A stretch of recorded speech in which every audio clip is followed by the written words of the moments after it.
Hello and welcome everyone. स्वागत है आपका मेरे official YouTube channel agriculture success point पर। और आज अपने बात करेंगे मैन्योर के बारे में, ठीक है। क्योंकि जो सोइल केमिस्ट्री है उसको स्टार्ट करने वाला था, लेकिन परसों मैंने देखा कि NFL का नोटिफिकेशन आ रखा था, ठीक है, जिसके अंदर 16 जो है पोस्ट आने वाली है, ठीक है। 60 पोस्ट है वो मार्केटिंग ट्रेनिंग की आने वाली है, ठीक है।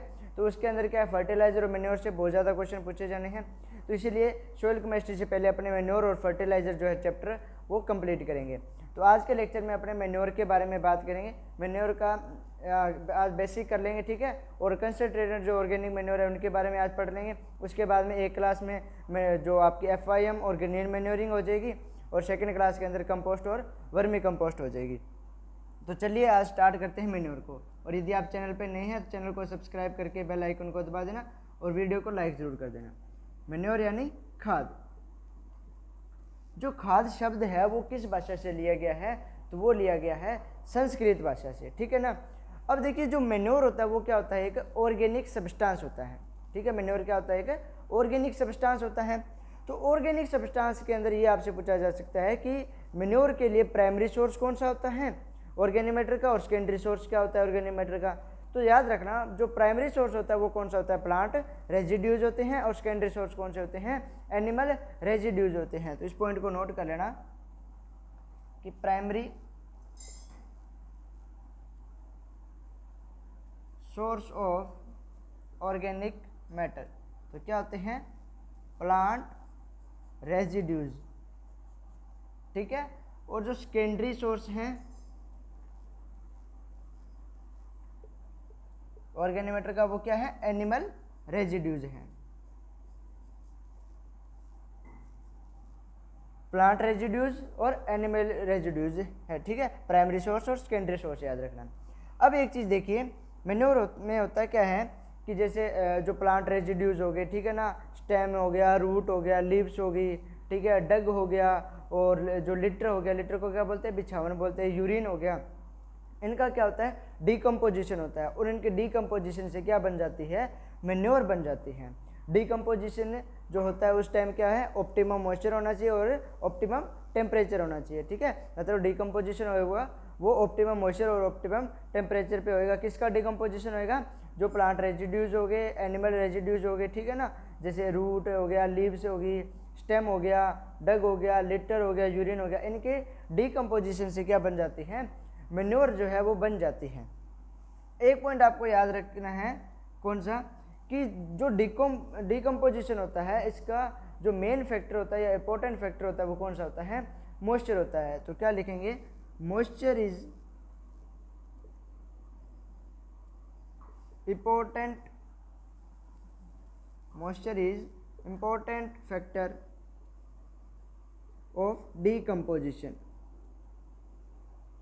और ये एग्जाम में पूछा जा सकता है कि डीकम्पोजिशन का इंपॉर्टेंट फैक्टर कौन सा होता है, तो कौन सा होता है, मॉइस्चर होता है, नमी होती है, ठीक है। तो ये था बेसिक। इसके बाद में अपने बात करते हैं क्लासिफिकेशन की, ठीक है। क्लासिफिकेशन ऑफ मैन्योर, जहाँ से बहुत क्वेश्चन बनते हैं एग्जाम के अंदर, ज़्यादातर क्लासिफिकेशन में आता है, क्लासिफिकेशन ऑफ मैन्योर। तो कितने टाइप की मैन्योर होती हैं, तो दो टाइप की मैन्योर होती है। कौन कौन सी, एक तो बल्की ऑर्गेनिक मैन्योर और एक कंसंट्रेट ऑर्गेनिक मैन्योर, ठीक है। कौन कौन सी होती हैं, बल्की ऑर्गेनिक मैन्योर और कंसंट्रेट ऑर्गेनिक मैन्योर। बल्की ऑर्गेनिक मैन्योर और एक हो गया कंसंट्रेट ऑर्गेनिक मैन्योर। बल्की ऑर्गेनिक मैन्योर और कंसंट्रेट ऑर्गेनिक मैन्योर में डिफरेंस क्या होता है कि जो बल्की ऑर्गेनिक मैन्योर है इसके अंदर क्या होते हैं, न्यूट्रिएंट तो कम होते हैं लेकिन ऑर्गेनिक मैटर क्या होता है, ज़्यादा होता है, ठीक है। तो बल्की के अंदर आपको क्या याद रखना है कि न्यूट्रिएंट तो कम होंगे और ऑर्गेनिक मैटर ज़्यादा होएगा। लेकिन वहीं जो कंसंट्रेट ऑर्गेनिक मैन्योर है इसके अंदर इसका उल्टा होता है, इसके अंदर न्यूट्रिएंट तो ज़्यादा होते हैं लेकिन ऑर्गेनिक मैटर जो है वो कम होता है। तो आपको ये याद रखना है, ठीक है। इसी से इसकी डेफिनेशन बनती है। तो आपके एग्जाम में डेफिनेशन देख के भी पूछा जा सकता है। तो इसके अंदर आप शॉर्ट नोट्स इस प्रकार बना लीजिए कि इसके अंदर न्यूट्रिएंट क्या होंगे, कम होंगे, और ऑर्गेनिक मैटर जो है वो ज़्यादा होएगा। ठीक है, बल्कि ऑर्गेनिक मैन्योर में न्यूट्रिएंट कम होता है और ऑर्गेनिक मैटर ज़्यादा होता है। वहीं कंसनट्रेट जो ऑर्गेनिक मैन्योर होती है इसके अंदर न्यूट्रिएंट तो क्या होते हैं, ज़्यादा, और ऑर्गेनिक मैटर जो होता है वो क्या होता है, कम होता है। ठीक है, तो बल्कि ऑर्गेनिक मैन्योर में न्यूट्रिएंट कम, कंसनट्रेट में जो ऑर्गेनिक मैन्योर इसमें न्यूट्रिएंट ज़्यादा। एग्जाम्पल इनके कौन कौन से हैं? बल्कि ऑर्गेनिक मैन्योर में कौन कौन सी आती है? FYM, compost, vermicompost, green manure, night soil, और जो आपकी शिप एंड गोट जो मैन्योर होती है वो। ठीक है, तो इसके अंदर क्या लिखेंगे? एक तो आ जाएगा आपका FYM, फार्म यार्ड मैन्योर, गोबर की खाद जिसे बोलते हैं। कंपोस्ट आ जाएगा इसमें। ठीक है, वर्मी कंपोस्ट भी इसी में आएगा। ठीक है, और इसके अंदर FYM, कंपोस्ट, वर्मी कंपोस्ट, एक ग्रीन मैन्योरिंग,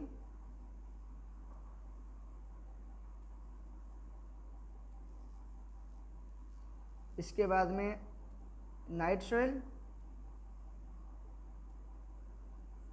और गोट एंड शिप मैन्योर। ठीक है, FYM, फार्म यार्ड मैन्योर, गोबर की खाद जिसे बोलते हैं, कंपोस्ट, वर्मी कंपोस्ट जो केंचुओं से बनती हैं, ग्रीन मैन्योरिंग, नाइट सॉइल, और गोट एंड शिप मैन्योर जो है वो किसके अंदर आएगी? आपकी बल्कि ऑर्गेनिक मैन्योर के अंदर आएगी। जो कंसनट्रेट ऑर्गेनिक मैन्योर है इसके अंदर क्या आते हैं? आपके जितने भी केक्स हैं, अब केक जो अपने काटते हैं वो नहीं है, ये केक्स जिनको खलियाँ बोलते हैं हिंदी में। ठीक है, हिंदी में क्या बोलते हैं इनको? खलियाँ।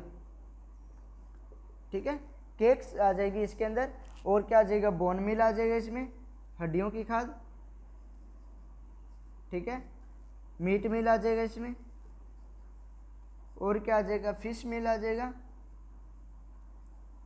मछली की खाद, और केक्स, बोन मील, मीट मील, फिश मील, एक आ जाएगा आपका इसमें गुआनो। ठीक है, तो ये है कंसनट्रेट ऑर्गेनिक मैन्योर। ठीक है, तो इस क्लासिफिकेशन को आप अच्छे से नोट कर लीजिए। एग्जाम में बहुत बढ़िया क्वेश्चन बनते हैं यहाँ से। वो डायरेक्ट ऑप्शन दे देता है आपको कि which of the following is a concentrate organic manure, और आपको मान लो गुआनो ऑप्शन के अंदर आया है तो आपको इस पर टिक करना होगा। फिश मील, मीट मील, बोन मील, केक्स, इनमें से किसी पे भी क्वेश्चन आता है तो ऑप्शन हमें आपको दिखाई देते हैं, तो आपको इस पर टिक करना होगा कि ये जो है कंसनट्रेट ऑर्गेनिक मैन्योर है और बल्कि ऑर्गेनिक मैन्योर। हाँ, इसके अंदर एक और लिख लेना, पोल्ट्री मैन्योर भी इसी के अंदर आती है। ठीक है, जो पोल्ट्री मैन्योर होती है वो किसके अंदर आती है? वो आपके जो बल्कि ऑर्गेनिक मैन्योर होता है उसके अंदर आती है। ठीक है, तो FYM, compost, vermicompost, green manuring, night soil, goat and sheep manure और पोल्ट्री मैन्योर, इनको आप एग्जाम्पल को अच्छे से दिमाग में बिठा लेना। ठीक है, इसके बाद में अपने आज जो बात करेंगे वो इनके बारे में करेंगे, कंसनट्रेट ऑर्गेनिक मैन्योर के बारे में। ठीक है, और जो अगली क्लास होगी उसके अंदर अपने इन दोनों के बारे में, और उसके बाद में इन दोनों के बारे में। ठीक है, इनके बारे में तो आपको एक एक दो पॉइंट बताने हैं। ठीक है, भी ये क्या होते हैं? ज़्यादातर एग्जाम के अंदर FYM, कंपोस्ट और वर्मी कंपोस्ट से क्वेश्चन पूछा जाता है, और जो ग्रीन मैन्योरिंग है इसके लिए कौन सी क्रॉप जो है सूटेबल है वो उसका पूछा जाता है। तो सबसे पहले अपने बात करेंगे कंसनट्रेट ऑर्गेनिक मैन्योर की। Concentrate organic manure. ठीक है, जो कंसनट्रेट ऑर्गेनिक मैन्योर होती है इनको क्या बोला जाता है? नाइट्रोजन फर्टिलाइजर भी बोला जाता है। ठीक है, इनको क्या बोला जाता है? ब्रैकेट में लिख लेना, नाइट्रोजन फर्टिलाइजर भी बोला जाता है।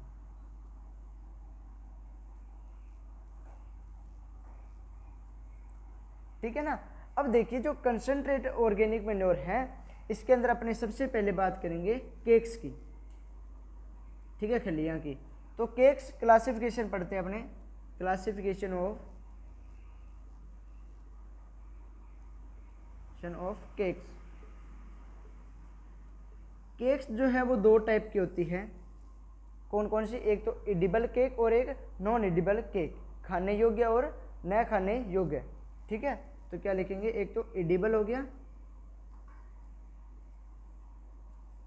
जो खाने योग्य होती है, एक हो गया नॉन एडिबल जो खाने योग्य नहीं होती। एडिबल केक्स के अंदर कौन कौन से एग्जाम्पल आएंगे आपके, जैसे ग्राउंडनट केक हो गया,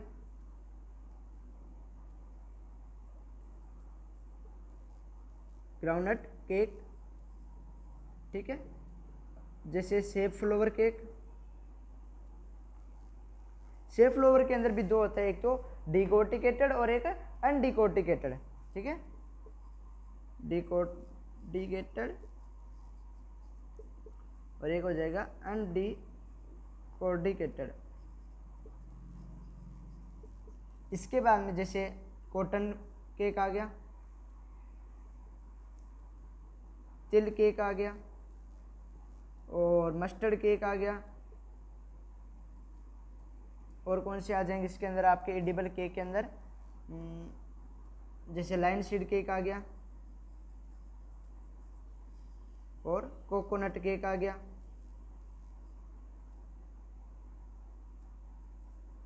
ठीक है, तो ये है एडिबल केक के एग्जांपल।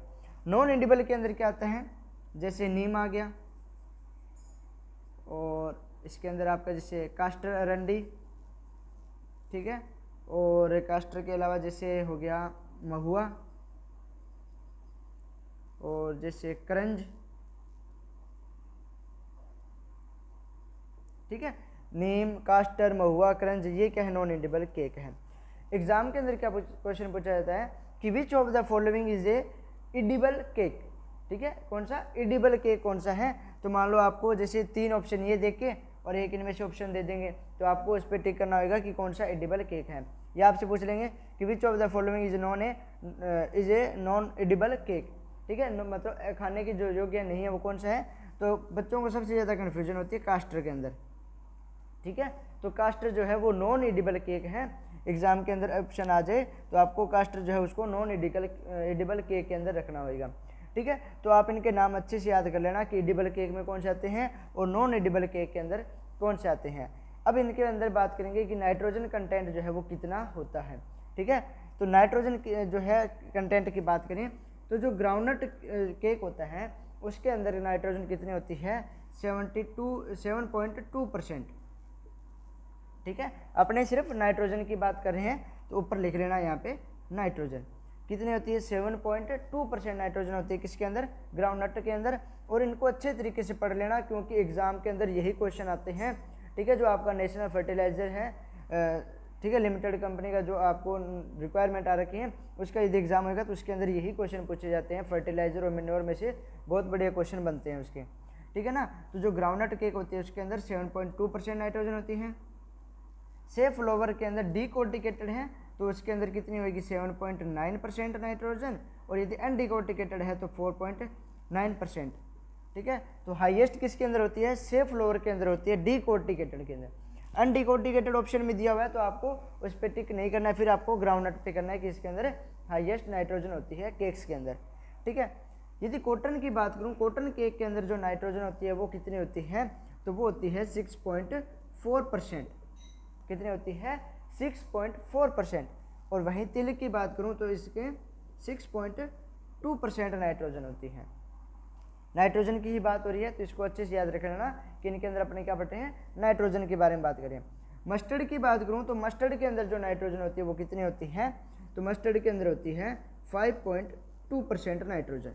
ठीक है, कॉटन के अंदर 6.4, तिल के अंदर 6.2, मस्टर्ड के अंदर 5.2% नाइट्रोजन होती है।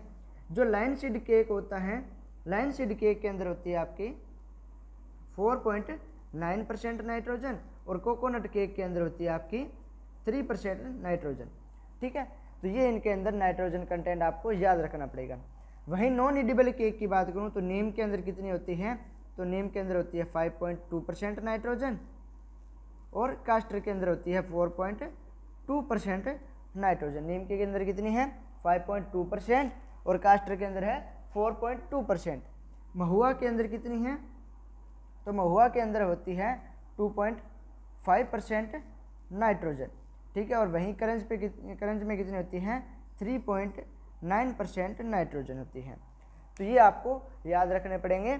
ग्राउंड नट केक के अंदर 7.2, सेफ फ्लावर यदि डिकॉर्टिकेटेड है तो उसमें 7.9%, अनडिकॉर्टिकेटेड में 4.9%, कॉटन के अंदर 6.4%, तिल के अंदर 6.2, मस्टर्ड में 5.2, लाइन सीड में 4.9, कोकोनट केक के अंदर 3% होती है। और वहीं अपने बात करें नीम की तो नीम में 5.2, कास्टर के अंदर 4.2, महुआ के अंदर 2.5% और करंज के अंदर 3.9% जो है नाइट्रोजन होती है। तो इसको अच्छे से आप नोट कर लीजिए, आप इसका स्क्रीनशॉट भी ले सकते हैं, ठीक है। और बच्चों के ये बहुत रहता है कि सर ये याद नहीं होते, ये कैसे याद करेंगे, ग्राउंडनट का एक याद हो जाएगा, बाद में ये मतलब कन्फ्यूजन होती रहती है स्टूडेंट्स को कि सर ये इसके अंदर कौन सा था, इसके अंदर कौन सा था। तो बेटा आपको मेहनत तो करनी पड़ेगी, ठीक है ना। तो इसको अच्छे तरीके से याद करना पड़ेगा।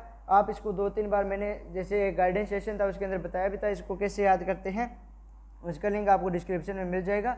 तो उस सेशन को आप देखिए, उसके बाद आपको ये जो है याद होना है आसान लगेगा आपको, ठीक है। याद करने में आसानी रहेगी। मेहनत तो आपको करनी पड़ेगी, क्योंकि बिना मेहनत के अपने को कोई सक्सेस नहीं मिल सकती है, ठीक है ना।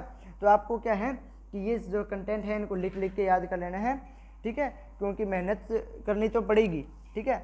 अब जैसे ये 7.2 है, 7.9 है, एक चीज़ देखिए, जैसे कॉटन का याद रखा 6.4, तो इस तिल में कितना हो गया 6.2, मस्टर्ड है इसके अंदर 5.2, तो ये एक दूसरे से रिलेटेड है, तो इससे याद रह जाए कि इसके अंदर एक ज़्यादा थी, इसके अंदर एक कम थी, ठीक है। तो मेहनत तो करनी पड़ेगी, क्योंकि बिना आधार कार्ड के तो बैंक भी लोन नहीं देता, तो बिना मेहनत के सक्सेस कैसे मिल जाएगी, तो आपको पढ़ाई तो करनी पड़ेगी, ठीक है ना। तो ये था जिनके अंदर अपने क्लासिफिकेशन ऑफ केक्स की बात की थी, ठीक है। तो इसके बाद में अपने बात करते हैं कुछ अदर जो केक्स हैं, केक्स तो कंप्लीट होगी, जो अदर कंसनट्रेट ऑर्गेनिक मैन्योर है उनके बारे में बात करते हैं। इसके बाद में मैं बात करूं जैसे बोन मील की, ठीक है, मीट मील की बात करूं, ठीक है। तो बोन मील होती है, इसके अंदर जो नाइट्रोजन होती है वो कितनी होती है 10 से 12% नाइट्रोजन होती है, और जो मीट मिल है उसी में भी 10 से 12% नाइट्रोजन होती है। बोन मिल और मीट मिल में 10 से 12% नाइट्रोजन होती है। कई बार ऑप्शन में यहाँ पे 11% भी आ जाता है, ठीक है, 10 से 11 तो वो भी सही है, 10 से 12 भी सही है। इसके बाद में अपने बात करते हैं गुआनो की, बर्ड गुआनो, एक होती है फिश गुआनो, ठीक है। बर्ड गुआनो क्या होती है, गुआनो क्या होता है, गुआनो होता है कि जो तालाब वगैरह होते हैं उसमें जो बिंठे होती हैं, ठीक है, चाहे फिश की हो चाहे बर्ड की हो, उनसे जो खाद बनते हैं उसको बोलते हैं अपने गुआनो। यदि बर्ड की जो बीट है उससे बन रही है तो उसको बोलेंगे बर्ड गुआनो, और उसको जो फिश से बन रही है उसको फिश गुआनो बोलते हैं, ठीक है। अब देखिए बर्ड गुआनो जो है इसके अंदर नाइट्रोजन कितनी होती है, तो 7 से 8% तक नाइट्रोजन इसके अंदर प्रेजेंट होती है बर्ड गुआनो में, और फिश गुआनो में होती है 7% नाइट्रोजन। वहीं फिश गुआनो के अंदर फास्फोरस कितनी होती है 8% होती है, ठीक है, फास्फोरस। और जो बर्ड गुआनो इसके अंदर होती है 10 से 14% फास्फोरस, ठीक है। तो बर्ड गुआनो और जो फिश गुआनो है इसके अंदर आपको नाइट्रोजन और फास्फोरस याद रखने हैं। इसके बाद में जो आता है आपका एक तो स्टीम मिल, स्टीम बोन मिल, और एक रो बोन मिल, ठीक है। तो इनके अंदर आपको फास्फोरस की मात्रा याद रखनी होती है। स्टीम बोन मिल और रो बोन मिल के अंदर कितनी होती है, तो स्टीम बोन मिल के अंदर कितनी होती है, तो इसमें होती है 25 से 30% फास्फोरस, और जो रो बोन मिल होती है इसके अंदर कितनी होती है 20 से 25% जो है फास्फोरस होती है। और एग्ज़ाम के अंदर सबसे ज़्यादा क्वेश्चन इसी का पूछा जाता है, मोस्ट इंपॉर्टेंट लगा लेना इसको, ठीक है, कि रो बोन मिल के अंदर फास्फोरस कितनी % होती है, तो 20 से 25% होती है। तो ये थी कंसनट्रेट ऑर्गेनिक मैन्योर, जिसके अंदर अपने केक्स की बात की, एडिबल और नॉन एडिबल 2 टाइप की होती हैं। और उसके बाद में अपने जैसे bone meal, meat meal, bird guano, fish guano, steam bone meal और रो बोन मिल की बात करी। इनके अंदर आपको नाइट्रोजन और जिनमें फास्फोरस की मात्रा लिखाई है उसके अंदर फास्फोरस की मात्रा याद रखनी है। तो कल आपको ये अच्छे तरीके से याद होने चाहिए, ठीक है ना। आप इसको गाइडेंस सेशन का लिंक आपको डिस्क्रिप्शन में मिल जाएगा, उसको आप देखिए कि किस प्रकार से अपने याद कर सकते हैं। तो थोड़ी मेहनत करने स्टार्ट कर दीजिए, ठीक है। वैकेंसीज जो है आने वाली है NFL की। तो चैनल पे नए हैं तो चैनल को सब्सक्राइब करके बेल आइकन को दबा देना। Thank you.